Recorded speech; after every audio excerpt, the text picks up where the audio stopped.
Hey guys, what's up? Cardfight here, and today I'm here with the Phantom Blaster Dragon Break Ride deck. Now this deck is definitely not budget friendly, so yeah. But this build is more of a fun deck. It's not super competitive compared to the Break Ride Abyss version.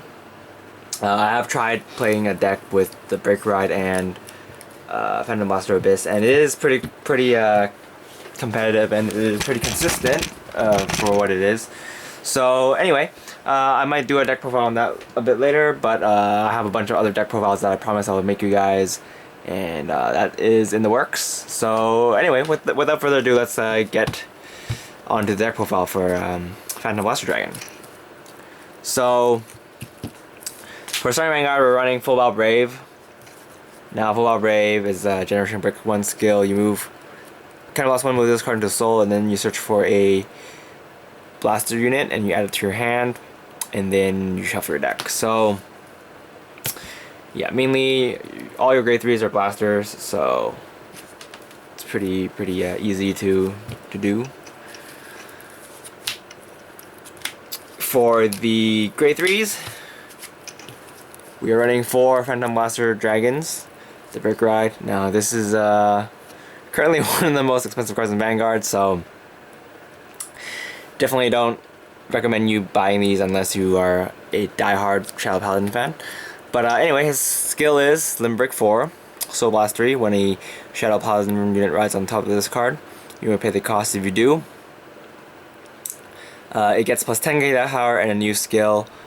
Choose 3 of your rear guards and retire them. When this card attacks a Vanguard, you will pay the cost. If you do, draw 2 cards and then unflip 3 damage, and then your opponent can't call grade 1 or above units to the Guardian Circle. So obviously this card is very powerful, but it's not overpowered because of the Soul Blast 3 cost. So most of the time you're only going to be able to break card once, which is usually enough to kill your opponent. So yeah. And as promised, I'm running Phantom Blaster Overlord in this build. I did want to run Phantom Gust Blaster Dragon, but since I don't have any on my on hand, so I'm just gonna run these instead.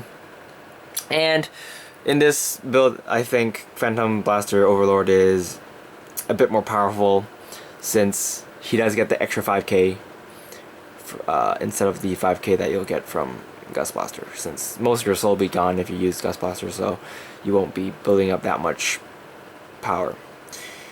Anyway, skill is when you have Phantom Blaster Dragon in Soul, this card gets plus 2000 power.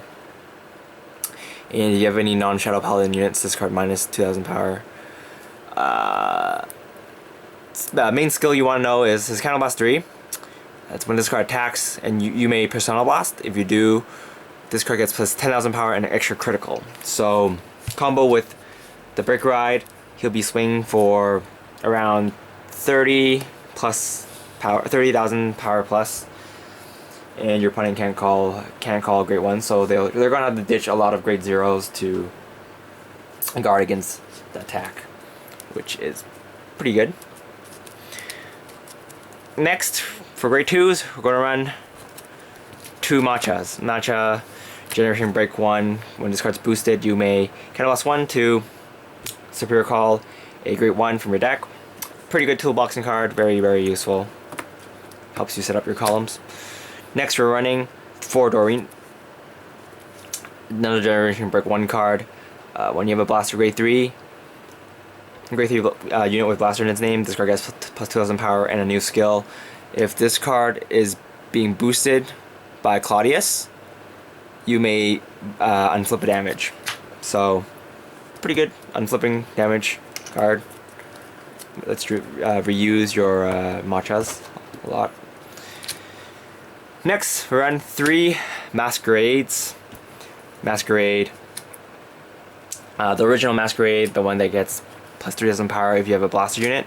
So mainly he's here as a backup attacker. Your main attacker will be Doreen, but in the case that you don't have Doreen, he's still a 12k attacker, and he does form 21k columns with The next card we're running for Claudius. Claudius' skill is if you have a Blaster Vanguard, grade 3 Blaster Vanguard. This card gets plus 2000 power, so he's a 9k booster. And another skill, when this card boosts Doreen, he gets a plus 2000 power. So he becomes a 11k booster. So you form a 22k column, I believe, which is kind of a weird number, but I guess it hits nice numbers if you're playing against a Majesty Lord Blaster deck. Alright, next we are running for Charon. Charon is very important in the deck. You will be killing her most of the time. She'll be one of the kill targets, which is why Matcha is so important, because you want to tutor out your Charons. Next, we're running 2 Stride boosters, Stride enablers, what do you want to call it? Basically, she acts as a grade 3 if you ditch it.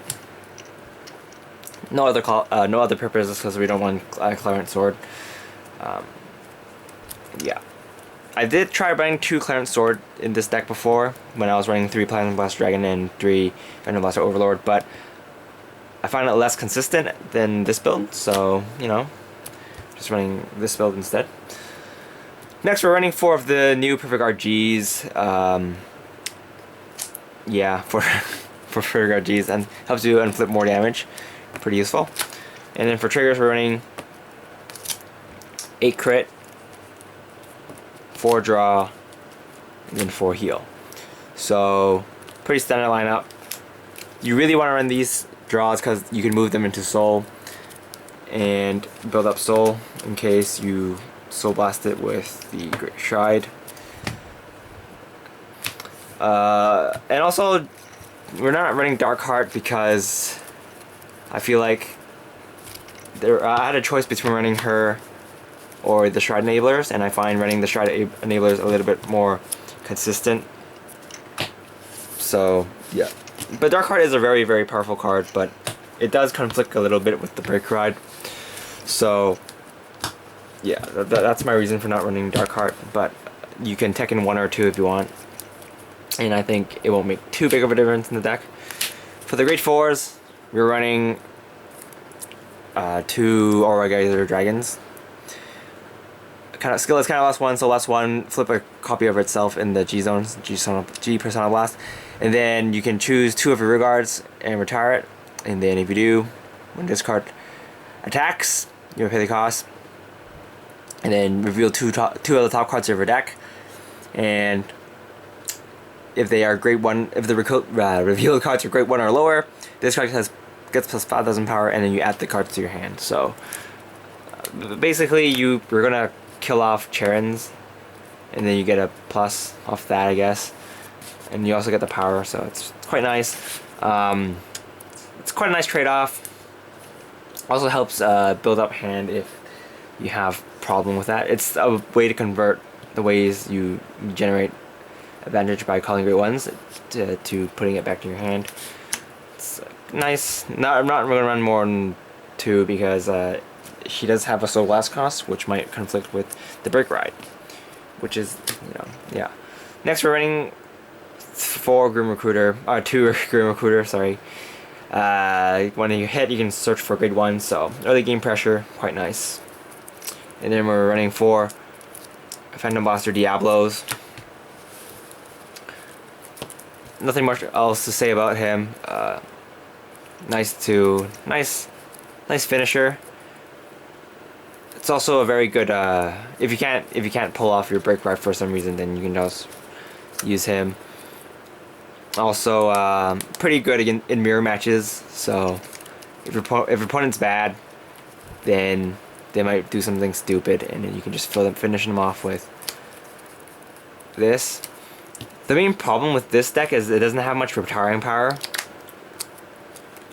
so you might not be able to get that finish with the Phantom Blaster Diablo as often as you want. But yeah, overall this deck is very consistent. You'll be hitting very nice columns throughout the game.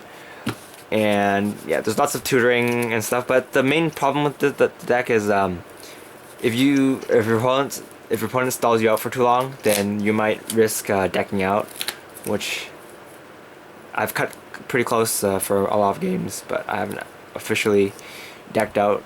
So yeah. Anyway, that's pretty much it for this deck profile. Sorry I ran a little long. I am very tired, so I don't know what I'm saying. If I brain farted in this video, then screw me. But yeah, that's pretty much it for this video, guys. Thanks for watching, and I'll see you guys very soon with another deck profile. It's probably gonna be the MLB build. If not, it's gonna be the Venom Blaster Abyss build of this deck. But yeah, anyway, that's enough. I'll see you guys later. Bye!